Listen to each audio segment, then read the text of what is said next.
So what's up bro, welcome back to another video natin. What's good in the hood mga broski. So ayun, na-update tayo sa BRSA natin ngayon. So parang last month pa ata last update ko sa BRSA, or last 2 months, I don't know kung ilang months na siya. So ayun, back to dito sa BRSA. So unang-una makikita nyo naman yung Varis natin na kits. Nagpalit tayo ng bumper na original na Varis bumper, then side skirt na bumper, then na Varis. So original siya broski. Ayan, Varis siya na bumper. Tapos nagpalit din tayo ng tail suspension. Tapos ito yung kits na Varis din. As of now bro tells wala siyang mugs kasi yung mugs ko na kay OSMR. Papapaint ko yung mugs ko ngayon kasi may mga gas-gas siya sa lip, kaya pinaayos ko din, pinapintura ko siya ulit. Kasi balit tayo ng version 1 na Varis na hood. Tapos sa likod natin halos wala din naman. Ayun pa din siya sa likod natin. Pero hindi pa kasi ako nakabili ng rear bumper na Varis kasi wala akong budget. Tapos yung railings, nagkabit na din tayo railings sa loob. Wala yung susi pala. Ayun, bukas pala. So ito, nagkabit na rin tayo railings niya. Ito, naka-railings na rin siya na Recaro. Tapos ito yung loob niya. Tapos naka-carbon na din. Ito, nag-carbon na din tayo dyan. So ayun yung update natin dito sa BRSA natin. Tapos yung hood sa engine bay. Pero yun pala bro, so kapalit pa ako ng seats. Itong papalit ako to ng SR7 na new model. Kasi gusto ko pair na siya parehas. Pero umorder pa lang din naman ako. So as of now wala pa din. So ito lang muna yung update din na nakakabit nga. Ito na push ko din tayo na Stratmore 2 boys din. Battery tayo na push ko din. Then umorder pa ako ng oil catch can, ARC intake, tapos yung water reserve din na Cusco, tapos yung radiator Cusco din.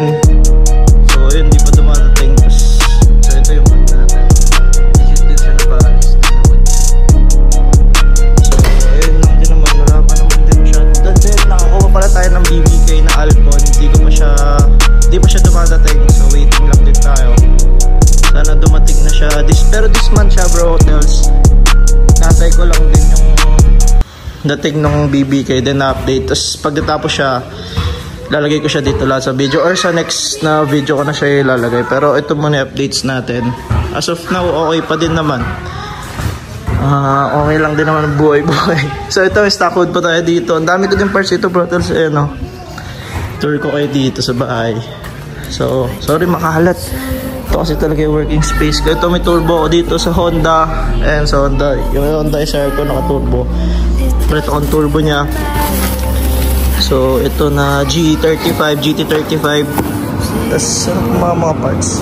Ito Mugen, meron din ako Mugen na valve cover. Ayan, para sa Honda din natin. May video din ako niyan, gagawa ko rin siya video today. So baka pares ko ito sabay upload din. So as of now bro, so ito pa lang yung update natin sa BRSA net. Hirap mag-vlog. So ayun. Tapos wala naman din special pa dito kasi nga yung mga parts natin in order. Yun lang pinakita ko, engine bay. Ito naka jack stand siya ngayon. Tapos sobrang dumi ng sasakyan kasi hindi nagagamit. Parang almost a week na ata to. So shoutout sa mga broken natin dyan. Flicker Tech, Midnight Boys, Scalar, kay Street Elites. So mga tropa natin yan. So ito ang plan ko dito sa Montero din. I-lift na namin siya.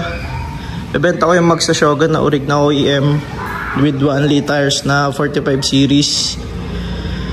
Tapos ayun, may buyer na kami na looking na buyer na dito. Waiting na lang din kami makuha. So i-lift na namin siya. Plan ko dito parang T37 din. Tapos BF Goodrich tires, ganun din. Update ko rin kayo dito sa dating Euro na gagawin natin 4x4. Pero dati 4x4 talaga tong Montero namin.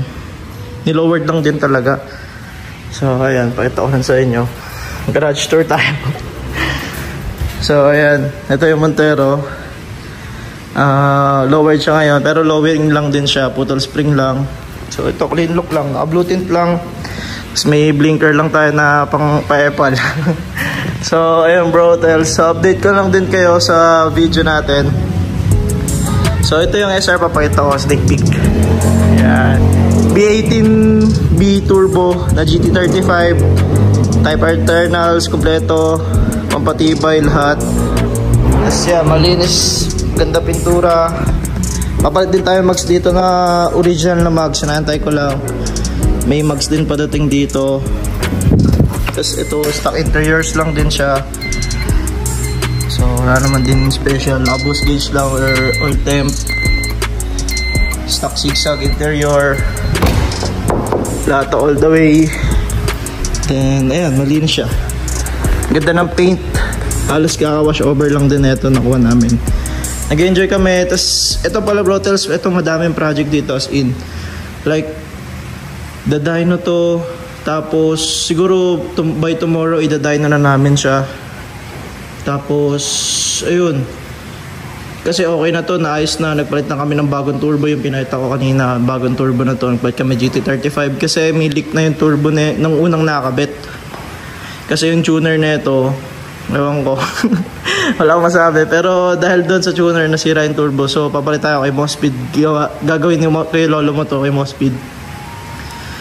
Okay na to, naka-prep na din for dyno bukas. Gagawin na lang, papalitan spark plug, then onting oil lang, dagdagan lang oil kasi nagbabawas ng oil. Pag turbo ka kasi dapat consistent ka sa oil nya kasi malakas magbawas ng longs to. So ayan, yung oil pressure kasi ng turbo mas mataas. So ayan, specs na ito bro till sa next video ko. Ito gagawa ko ng full vlog din. Yan, naka-intercooler siya, naka-brace para pogi din.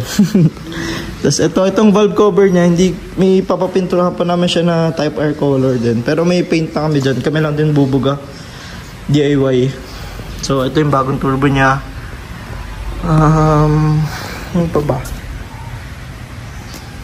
So legit SR to na 454 padek. Coil sleeve lang harap niya. Tapos naka Nioba tires. Yan, brand new na Nioba tires sa likod. So ayan, gagawa ko full vlog to. Pero as of now, ito yung update at sa garage. Yan, puro project car to. Gagawin bukas ito, baka next week. Pero I think lalabas ko to mga bandang March 15 kasi may event kami SE.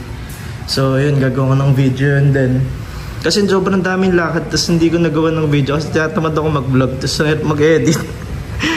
Kaya ito na lang, para sa bahay, walang maingay, walang nagkakwentuhan sa likod or anything, diba? So dire-diretso lang yung vlog para hindi ma-edit.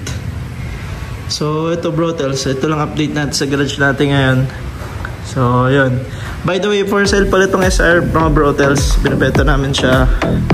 Fresh yung turbo, pero complete naman kasi ito, naka 4.4 LSD, Type R lahat, pistons, valve spring, lahat as in, kompleto to. Intake and throttle body lang kulang dito kasi naka-stock pa siya. Papalitan mo lang siya ng 77mm na throttle body na Pro Street. Oy, skunk. Ay, sorry, skunk. Papalit kay skunk. Tapos, ayun lang. Puro skunk lang. Ayun na lang kulang. Tapos, coilover. So, ayun, okay na. Pwede mo panlaro. Pero hindi ko pa siya na panlalaro. Dapat yung last module, tatakbo ko siya kaso hindi namin magawa kasi nga nagtataga siya dito sa valve cover, pero ngayon okay naman na siya. So ayun, update natin dito. Gagawa ko to full video din after nung itong BRZ natin na to, si Cactus. Sobrang project ko na matagal. Tas looking forward din tayo ma-accept ng JDM nyo kasi papasok ako JDM nyo ngayon din. Mag-screening na lang ako pag nakuha yung BBK na Alcon. Kumuha ko 6 pot tsaka 4 pot na original. Tapos sa mga plan ko dito kasi meron ako makukuha na rear back seat delete pero carbon na siya. Pwede natin. Yan dyan, carbon na siya yung sa likod na upuan niya. Pero hindi ko pa nakukuha. Kasi nga by order naman lahat. Lahat naman ng pyesa din dito ng BRZ ko na to. Aros lahat imported talaga. Kasi gusto ko one of one yung build ng sasakyan na mahirap hanapin na parts, ganun. So as of now, ito pa lang mga brotel. Sana subscribe kayo sa video kahit nahirapan ako ulan. Tangina, hindi ko port ito, ayop. So yun. So yun lang, thank you brotels. Thank you for subscribe and watching. Thank you.